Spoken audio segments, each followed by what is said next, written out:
안녕하세요. 마을 양생실험실 인문역방에서 공부하는 박연옥입니다. 저는 여러분과 함께 4주에 걸쳐서 감정에 대한 이야기를 나눠보려고 하는데요. 오늘 첫 시간의 주제는 감정노동과 시장화된 사생활입니다. 사랑합니다, 고객님. 행복한 하루 되세요. 정중하게 모시겠습니다. 이런 인사말들을 다들 한 번씩 들어보셨을 텐데요. 매우 이제 친절하고 정중한 인사예요. 그런데 이제 이런 인사를 듣는다고 우리의 기분이 막 좋아지거나 그렇지는 않아요. 이거 직원들의 되게 형식적인 멘트라는 것을 이제 우리가 알고 있기 때문이죠. 그러고 보면 참 친절함이나 정중함이라는 게 참 어려운 일이구나 생각해 볼 수 있습니다.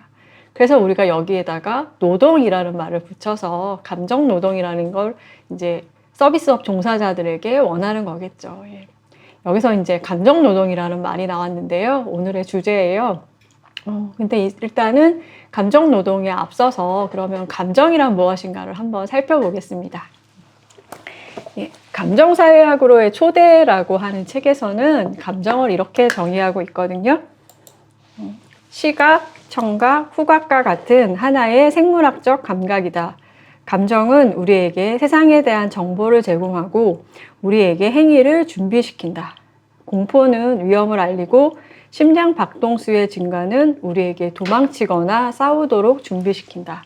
감정은 하나의 신호 체계이다.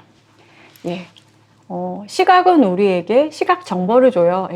청각은 우리에게 청각 정보를 주죠. 감정은 우리가 이제 어떤 행동을 하기에 앞서 그 행동을 예비시키는 신호를 줍니다. 그러니까 감정은 하나의 신호 체계라고 보시면 좋을 것 같아요. 근데 감정은 이제 어떻게 작동할까요? 감정은 이제 제멋대로 작동하진 않습니다. 파티에 초대해 간 사람은 이제 그 초대한 사람에게 좀 즐거운 표정, 기쁜 표정을 받는 게 요구되고요. 이제 반대로 장례식에 가게 된다면 우리는 이제 슬픈 표정을 짓게 됩니다. 결혼식의 신부 같은 경우는 그날 하루 이제 내가 주인공이다 이런 생각으로 아주 행복한 표정을 짓기를 이제 요구받죠. 그래서 여기서 알 수 있는 건 뭐냐면 우리에게는 어떻게 느껴야 하는가라고 요구되는 바가 있다라는 거예요. 내 마음대로 표현하지 않습니다. 이렇게 감정에는 이제 우리가 어떻게 표현하는가라는 게 사회적으로 합의된 룰이 있어요. 이런 것을 감정 법칙이라고 합니다. 감정 법칙이라는 게 마치 중력의 법칙, 이런 과학 법칙처럼 딱딱 맞아 떨어지는 건 아니지만 어떤 상황, 맥락에 따라 연결되어 있는 상응하는 감정 표현이 있다라고 보시면 좋을 것 같아요.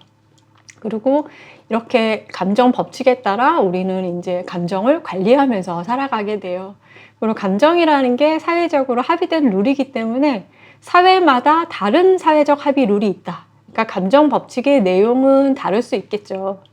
예전에 이렇게 몽골에서 온 유학생을 만난 적이 있는데 한국 생활의 어려움이 뭐냐라고 이제 제가 질문을 했더니 이제 그 학생이 선생님들이나 어른들한테 머리 숙여 인사하는 게 어렵다 그러더라고요. 그래서 한국 사회에서는 이제 머리 숙여 인사한다라는 건 어떤 공경, 예의 바름 이런 거의 표시인데 이제 몽골에서는 그게 굉장히 굴욕적인 표현이라고 하더라고요. 그래서 습관이 안 돼서 이제 잘 숙여지지 않는다. 그래서 그 학생이 한국 생활 좀 어렵지 않을까. 한국 사회에서는 이제 머리 숙여 인사하지 않는 젊은이를 보면서 버르장머리 없네. 이렇게 생각할 것 같거든요. 이런 것처럼 이제 감정 법칙은 사회적으로 합의된 룰이기 때문에 이제 사회마다 다를 수 있다. 그리고 우리가 이렇게 맞춰서 자기 감정을 관리하고 있다. 이렇게 생각해 주시면 좋을 것 같은데요. 그런데 이제 감정 법칙도 그렇고 감정 관리도 그렇고 우리가 매우 자동적으로 하고 있어요. 그래서 내가 지금 감정을 관리하고 있구나. 이런 걸 인식하지 못하고 이루어집니다. 그래서 이런 게 있는지 몰라요. 있는지 모르면서 우리는 매우 잘 쓰고 있어요. 근데 이제 문제는 이런 감정 법칙에 따른 감정 관리가 안 될 때, 이때 필요한 게 이제 감정 노동이라고 할 수 있습니다.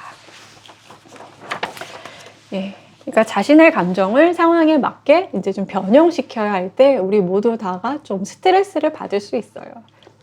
예를 들어 본다면 제가 지금 공무원 시험 준비를 3년째 하고 있는 이제 취준생이에요.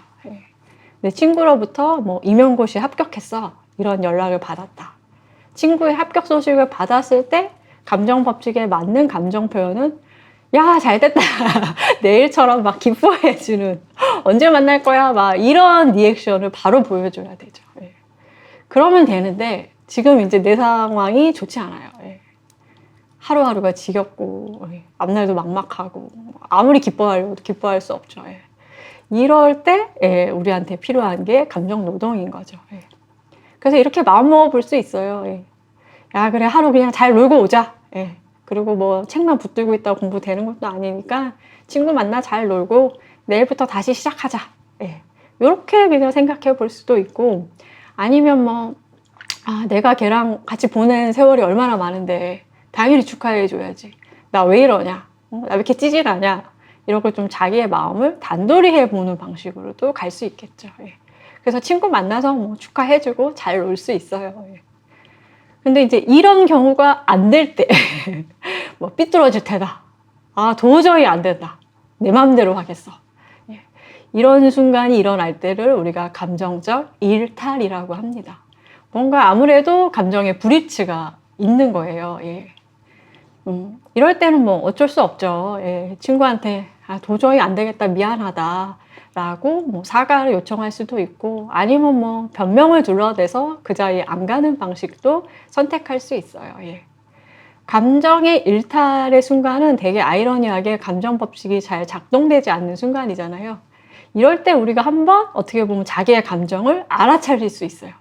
앞에서 이제 감정 관리가 잘 돼서 우리가 그거를 인식하지도 못한다고 했잖아요.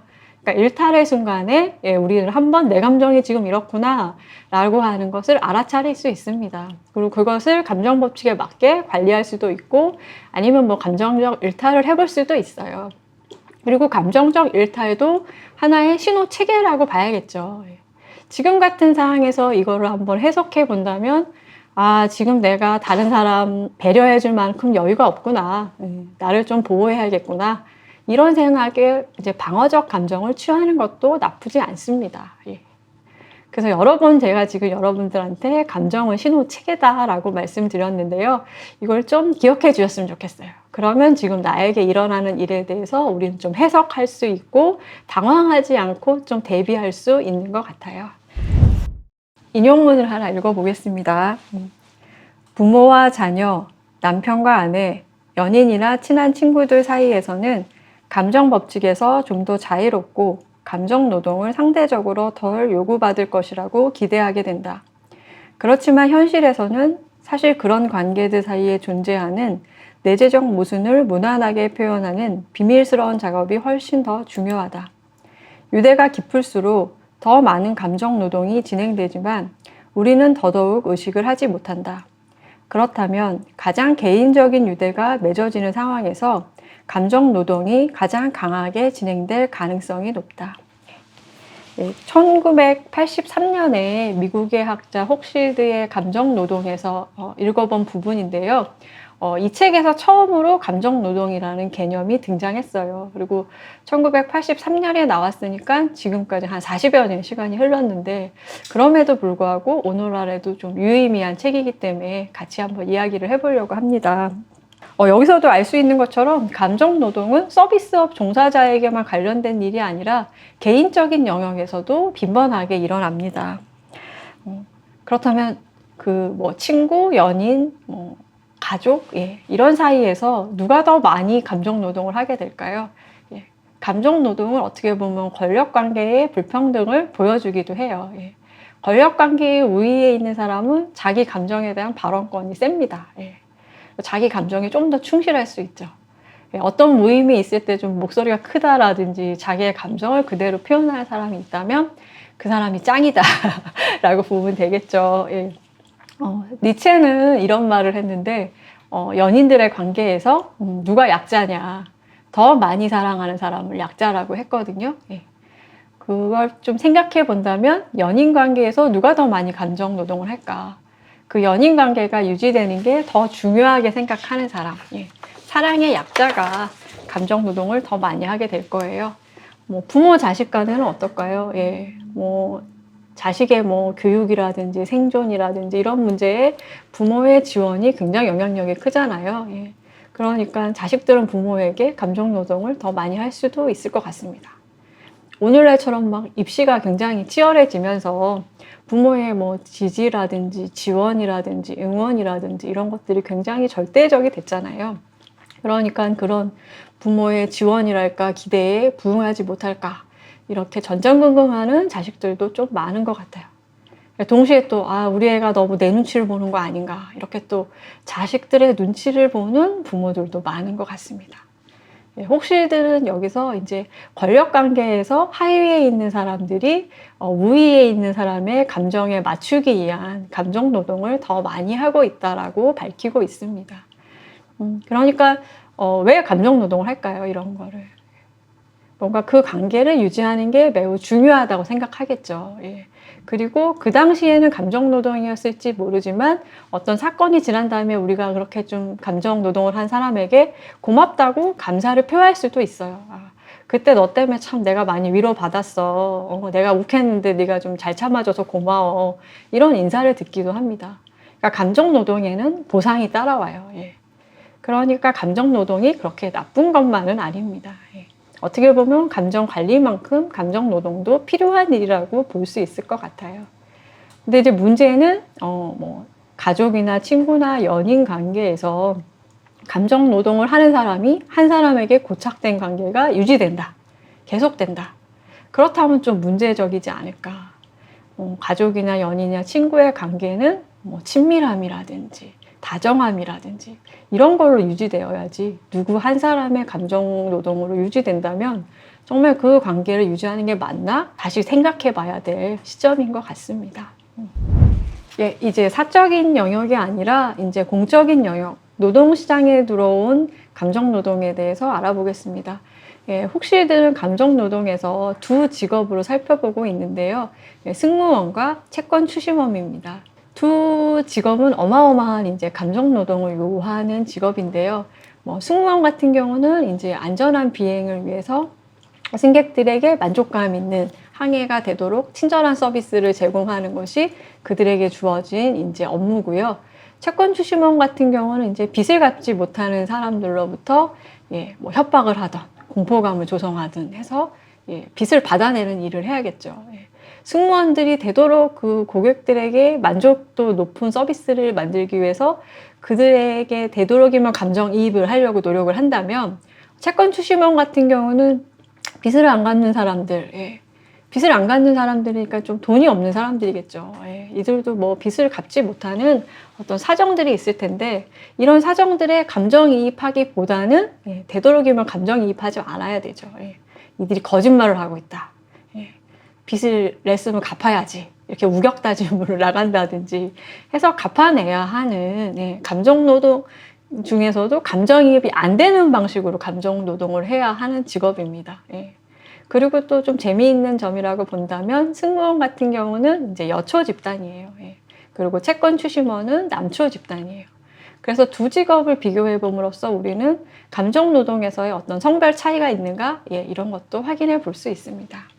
혹시들은 이제 그 감정노동 책을 쓰면서 이제 미국의 항공사죠. 델타 항공의 이제 승무원 연수 교육에 꽤 오랫동안 참여를 했다라고 해요. 그래서 이제 뭐 연수 교육이 어떻게 이루어지고 있는지 승무원들의 얘기를 들어봤을 텐데요.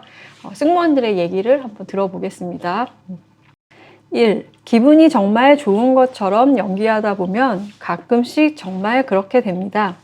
그 승객은 제가 친절한 사람인 것처럼 저를 대하고 그러면 저도 더 친절하게 반응하게 되더라고요.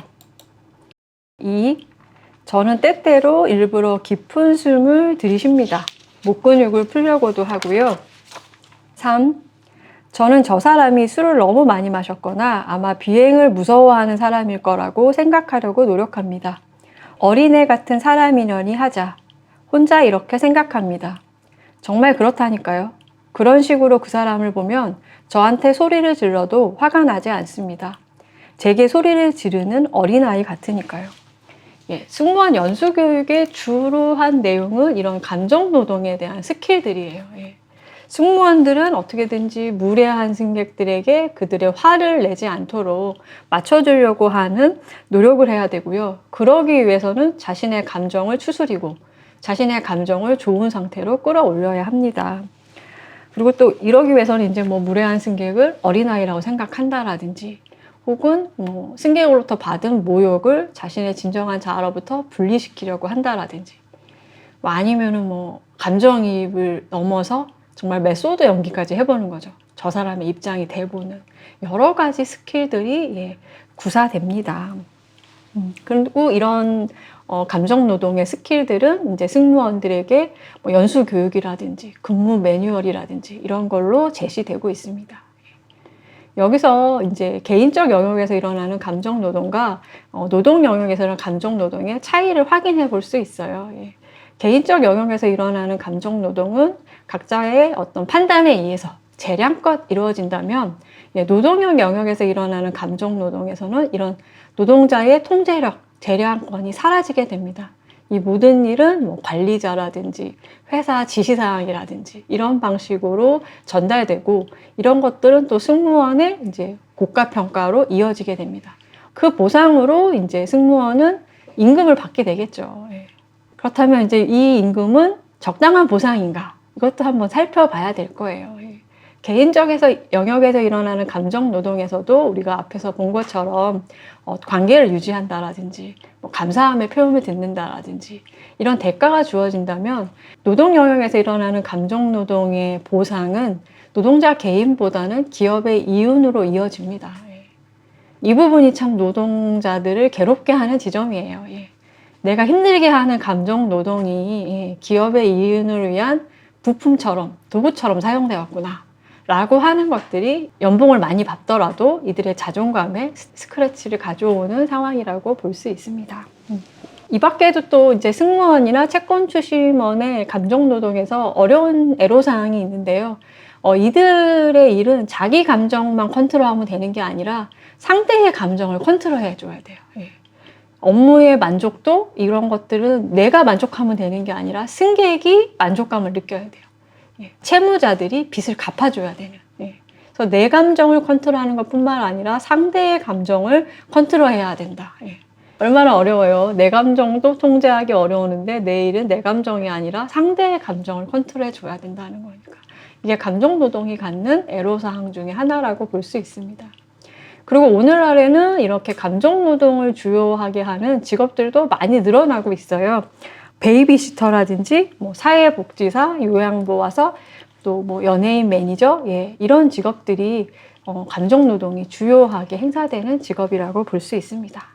보통 우리는 일과 자신의 자아를 뒤섞어서 생각하기 쉽습니다.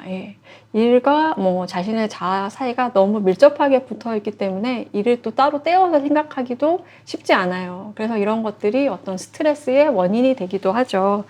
그래서 사람들은 이제 일하는 자아와 일하지 않는 자아로 분리하려고 하고요. 그리고 그 중에 내가 더 원하는 자아는 일하지 않는 자아만이 나의 진짜 자아라고 생각할 수 있어요. 그래서 이제 감정 노동을 할 때는 이제 나는 감정 노동을 하는 로봇이 되자. 자, 준비를 하고 활발한 기분이 된 다음에 플러그를 꽂자. 이렇게 인간 로봇이 되겠어. 라고 결정할 수도 있겠죠. 어떻게 보면 보호책이라고 할 수 있어요. 그래서 이제 일하는 자가 하는 자기의 연기에 대해서 가끔은 내가 좀 사기꾼이 아닌가? 거짓말하고 있는 거 아니야? 이런 이제 자괴감에 가끔씩 좀 빠질 수도 있어요. 혹은 이제 아예 자신이 하고 있는 일 자체에 대해서 좀 냉소하는 거죠. 별일 아니야.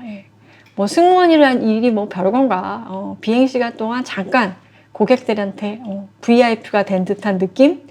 이런 느낌을 주는, 환상을 주는 직업 아닌가. 마치 이제 뭐 놀이동산의 퍼레이드 같은 환상을 만들어내는 작업이다라고 자기가 하고 있는 일에 대한 가치를 폄하할 수 있어요. 그렇지만 승무원의 일이 뭐 고객의 만족감만 이끌어내는 일이 다는 아니잖아요. 안전한 비행을 위해서 해야 할 일들이 많습니다. 이런 이제 냉소적인 태도는 전반적으로 자신이 하고 있는 일에 대한 감정적 소외를 불러온다고 볼 수 있어요.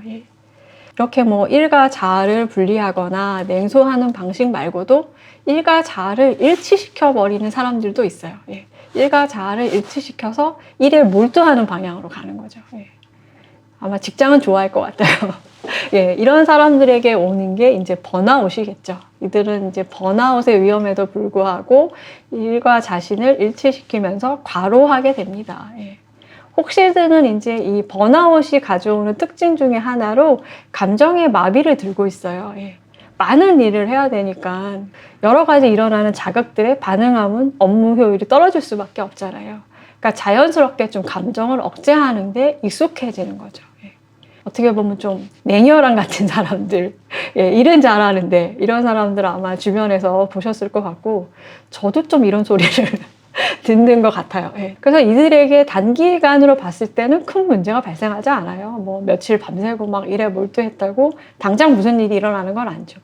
그 대신 업무 성과는 되게 뛰어나게 나올 수 있는 어떻게 보면 뭐 좋은 선택이라고도 볼 수 있어요. 예. 그렇지만 이런 것들이 장기화될 때 예, 그 위험은 더 커질 수밖에 없겠죠. 예. 앞에서도 저희가 이제 감정은 신호체계다라고 했었잖아요. 우리는 감정을 통해서 세계를 이해할 수 있는 창구를 얻게 되는데 이 기능이 삭제된다면 내가 세계를 이해하는 틀은 매우 협소해지는 거죠. 어떻게 보면 굉장히 위험한 상황으로 몰려갈 수 있습니다. 예. 그래서 노동자에게 주어진 상황이 어떤 경우도 좋지 않아요. 예. 일하는 자와 일하지 않는 자를 분리하는 방식이든 아니면 자신이 하고 있는 일을 별거 아니야 이렇게 같이 폄하하면서 냉소하는 일이든 혹은 또 일과 자아를 너무 일치시켜서 번아웃 되는 방식이든 예. 여기서 좀 알 수 있는 게 자아 통제력을 잃은 감정 노동의 위험성이라고 볼 수 있을 것 같아요. 예. 혹시들가 이제 감정 노동이라는 책을 발표하게 됐을 때 뭐 승무원 또 뭐 간호사, 백화점 판매직 이런 많은 감정 노동 종사자들로부터 고맙다라는 이제 감사 편지를 많이 받게 됐대요. 그 전까지는 이제 감정 노동이 뭐야라고 하는 인식도 없었잖아요. 이 사람들이 감사 편지를 보내게 된 이유가 아, 내가 하는 일이 뭐 때문에 힘든지 몰랐었는데 그게 감정 노동이었구나 라는 걸 이제 이해하게 되니까 좀 덜 고통스러워졌다라고 감사 편지를 보내게 됐대요. 예. 감정의 이해는 이렇게 중요합니다. 예, 감정 노동일지라도 그 고통이 어디서 오는지 이해하게 될 때 우리는 덜 고통스러울 수 있어요. 예. 최근에는 또 조금 변화했죠. 예, 코로나로도 이 변화는 되게 급변해진 것 같아요. 우리는 이제 뭐 기계 장치로부터 뭐 감사합니다, 또 오세요. 예, 이런 자동화된 감정 노동을 우리가 서비스 받고 있죠. 예. 그러니까 그동안 인간이 하던 것을 지금 기계가 대체한다라고 볼 수 있어요. 그러니까 인간의 감정 노동, 단순 노동은 이제 줄어들고 있다고 보겠죠. 이런 변화가 어떨까요? 우리한테 좋은 영향을 줄까? 어떻게 보면 우리가 조금 더 비인격적인 방식으로 통제되고 관리되는데 익숙해지는 것은 아닐까. 예. 이런 변화에 대해서도 한번 생각해 봤으면 좋겠습니다. 다음은 젠더와 감정 노동에 대해서 알아보겠습니다. 감정은 여성과 남성에게 다른 방식으로 중요성을 갖거든요. 앞에 이제 예시로 나왔던 것처럼 승무원에게는 친절함을, 채권 추심원에게는 위협감을, 이런 것처럼 여성에게는 뭔가 착하게 굴면서 분노나 공격성을 억눌러야 하는 과제가 주어지고요. 반면에 남성에게는 두려움과 연약함을 억눌러야 한다는 개인적인 과제를 제시하게 됩니다. 또 똑같은 감정 표현일지라도 남성의 감정과 여성의 감정에 대해서 다르게 해석되기도 해요. 예, 이것도 감정 노동에서 한번 읽어보겠습니다. 남자가 화를 내면 그것은 합리적이고 이해할 수 있는 분노이자 성격의 약점을 드러내는 것이 아니라 자신의 깊은 신념을 드러내는 분노로 여겨진다. 여성의 경우 개인적인 불안의 상징으로 이해되기 쉽다. 여성은 더 감정적이라는 믿음이 있고 이런 믿음은 여성들의 감정을 무효로 만드는 데 사용된다. 예. 그러니까 남성의 감정에 대해서는 뭔가 합리적이야. 그 이유가 있을 거야. 라고 생각하는 반면에 여성의 감정에 대해서는 좀 너무 예민하게 굴어. 더 감정적이야. 그래서 그 감정이 좀 불신받게 되는. 예. 그래서 사례로 나왔던 것 중에는 이제 남성 환자와 여성 환자의 고통에 대해서 의사들이 어떻게 반응하는가. 예. 여성 환자가 훨씬 더 많이 고통을 호소해야 예, 그것에 대해서 신경성이라든지 뭐 원인 불명 이런 것이 아닌 방식으로 이해해 준다라고 예, 하고 있습니다. 그리고 혹시들은 또 이제 감정 노동의 영역에서 감정 노동일지라도 남성에게는 공적 무대 위의 역할을, 여성에게는 그 무대를 준비하는 무대 아래의 역할을 권장한다라고 얘기하고 있어요. 그래서 여기서 이제 감정 노동에서도 남성과 여성의 지위의 차이를 확인해 볼 수 있는 거죠. 예, 성별과 계급 모두를 고려할 때 중간 계급 여성에게 가장 많은 감정 노동이 요구된다라고 해요. 앞에서 이제 감정 노동과 권력 관계가 있었다라고 한 연관을 우리가 짚어봤는데, 그렇다면 이제 중간 계급보다는 하층 계급이 더 많은 감정 노동을 하는 거 아닌가라고 생각해 볼 수 있잖아요. 예, 그렇지만 이제 감정 노동이 관련되는 직종이 뭐 물건을 만들거나 생산하거나 이런 일보다는 사람을 상대하는 일일 때 발생하게 돼요. 예, 그래서 이런 일들은 대부분 뭔가 중간 계급에게 이런 일이 좀 배분된다라는 거죠. 그리고 중간 계급일지라도 남성보다는 여성에게 요구되는 바들이 있어요. 여성에게 어떤 것들이 요구되냐면 매우 재치 있고 온화하고 다른 사람의 감정을 잘 알아차리는 성격을 가지기를. 예. 그래서 이런 중간 계급 여성 관리자에게 요구되는 거는 다른 사람을 좀 말로 잘 부추겨 주기를, 용기를 주기를, 무대 위에 직접 올라서기보다는 무대를 준비해 주기를 요구하게 됩니다. 그렇기 때문에 무대가 더 완벽하게 준비될수록 여성의 무대 아래서 이루어지는 무대 연출은 드러나지가 않게 돼요. 이거는 이제 이반 일리치가 보이는 임금 노동과 보이지 않는 가사 노동을 대비해서 가사 노동을 그림자 노동에 비유한 것과 같습니다. 이렇게 여성의 노동이, 여성의 감정 노동이 무대 아래에 위치하면서 여성의 노동은 보이지 않는, 중요해지지 않는 이런 이제 평가를 받게 되는 거겠죠. 다음은 이제 혹시들과 감정과 젠더를 정리하고 있는 부분을 한번 읽어보겠습니다.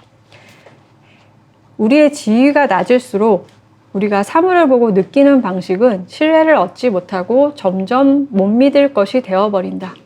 불합리한 감정은 무효화된 인식과 나란히 나타난다. 낮은 지위에 있는 사람은 무슨 일이 일어나는지 정의할 권리가 약하다.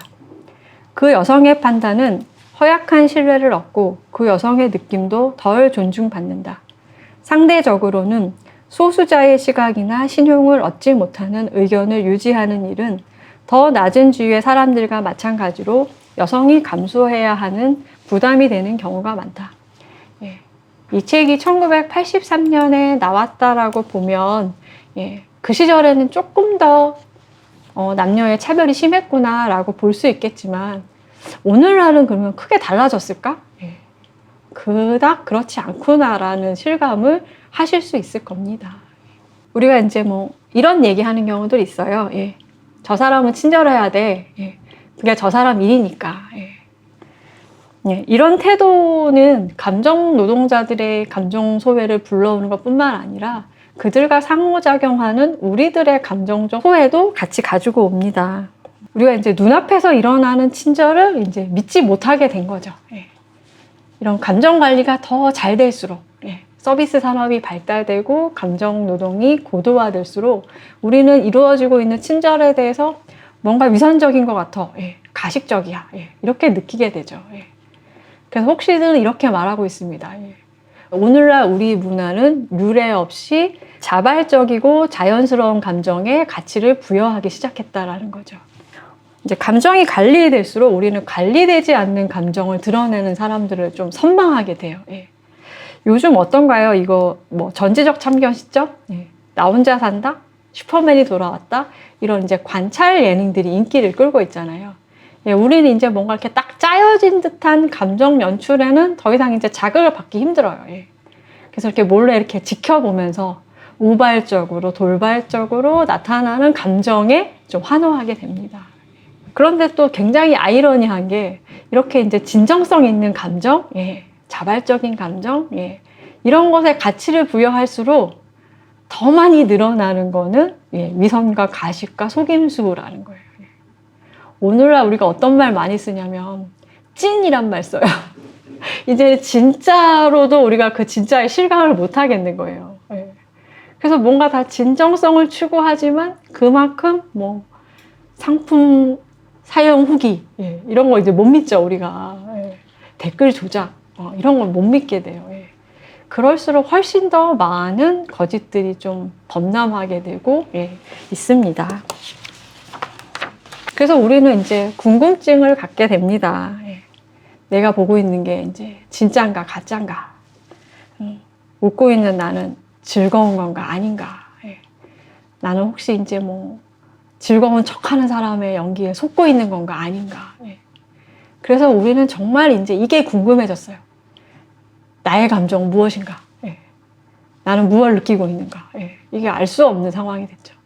막 이런 얘기 계속 하니까 막 헷갈리죠. 그래서 앞에서 얘기했듯이 이제 감정은 신호 체계라고 했는데 우리의 신호는 지금 이제 오작동할 위기에 놓여 있다라고 보면 좋을 것 같습니다. 좀 얘기하고 나니까 좀 씁쓸하네요. 좋은 상황은 아닙니다. 감정 노동 이후에 혹실드의 작업은 이제 나를 빌려드립니다. 가족은 잘 지내나요? 라고 하는 책에서 보여지듯이 사생활 영역에서 일어나는 감정 노동이 시장화되는 과정. 이런 사생활이 아웃소싱화되는 자본주의의 모습을 분석하고 있습니다. 인용문을 한번 읽어보겠습니다. 최근 유행하고 있는 대인 서비스의 가장 큰 변화는 시장이 이전에는 진입이 막혀있던 우리의 생활 감정에 깊숙이 파고들었다는 것이다. 러브 코치는 수줍음 많은 고객에게 온라인 데이트를 할 때 각 진행 단계별로 어떻게 처신해야 하는지 가르쳐 준다. 웨딩 플래너는 결혼식 테마에 맞는 추억거리, 초대장 문구, 신금을 울리는 주례사를 쓰는 일을 도와준다. 결혼 상담사는 둘만의 오붓하고 로맨틱한 밤을 보내고 싶다는 부부에게 핸드폰 전원을 꺼놓으라고 조언한다. 개 산책시키는 사람은 주인을 대신해 개하고 교감을 나눈다. 데이트, 결혼, 이혼이 코앞에 닥쳤는데 언제 어디서 무엇을 해야 할지 모르면 난감할 수밖에 없다. 이런 모든 고민을 이제는 시장을 통해 해소할 수 있다. 인용문의 상황이 어떤 건지 뭐 이해하시기가 그렇게 어렵지는 않을 것 같아요. 오늘날 이사할 때 우리는 뭐 친척이나 친구가 와서 도와주지 않아요. 이사 전문 업체의 견적을 받고 뭐 직원들의 일사불란한 동작으로 이사를 딱 마치게 됩니다. 옛날에는 이런 것들을 그냥 품앗이로 서로 이제 도와주고 도움 받았어요. 그리고 와서 일해주면 고맙다라고 뭐 같이 짜장면도 시켜 먹고 그 친구한테 뭐 다시 도와줄 일이 있으면 가서 기꺼이 도와주는, 이렇게 서로 돕고 돕는 공동체적 해법이 오늘날에는 사라졌습니다. 그 대신에 지금은 이사를 비롯해서 모든 경조사들이 아웃소싱 되었어요. 그래서 뭐 웨딩 플래너, 뭐 장례 지도사, 결혼 이벤트 전문가, 연애 코치, 요즘에는 뭐 수납 정리 전문가까지 등장을 했죠.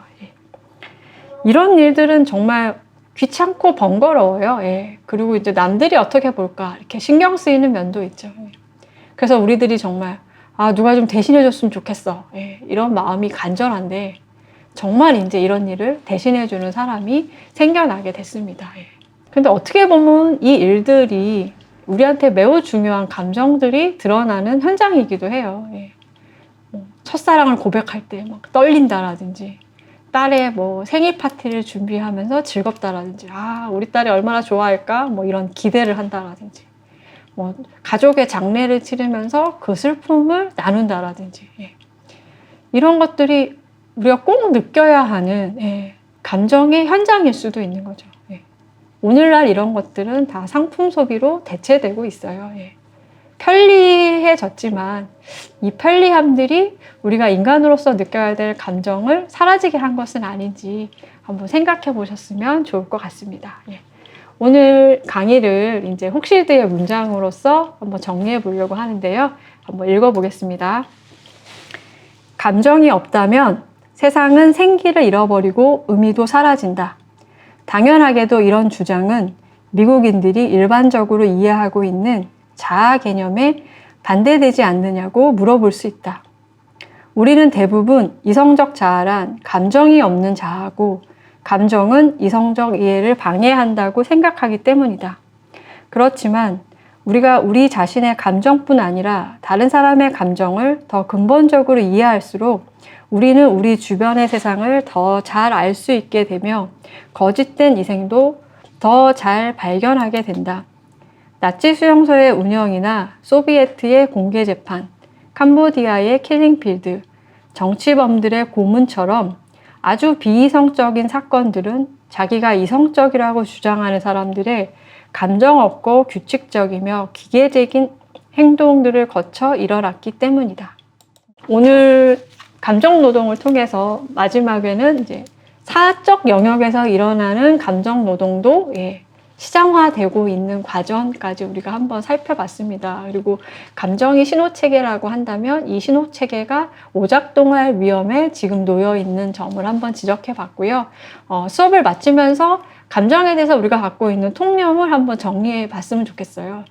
아까 혹시드의 문장에 읽은 것처럼 우리는 감정에 대해서 어떻게 생각들을 하냐면 감정은 매우 개인적이고 자동적이고 비이성적이며 사소하다. 그래서 이렇게 드러내야 될 일로 생각하지 않는다는 거죠. 그렇지만 오늘 한번 살펴본 것처럼 감정은 결코 개인적이지 않고 사회적이다. 그냥 자동적으로 일어나는 것이 아니라 관리되며 이성만큼 이성이 들어가 있죠. 관리되는 감정이니까요. 그리고 또 감정적이 될 때 더 이성적이 될 수 있구나라고 하는 점도 우리가 한번 살펴봤습니다. 이것을 통해 본다면 감정은 결코 사소하지 않습니다. 그럼 다음 시간에 다시 뵙겠습니다. 감사합니다.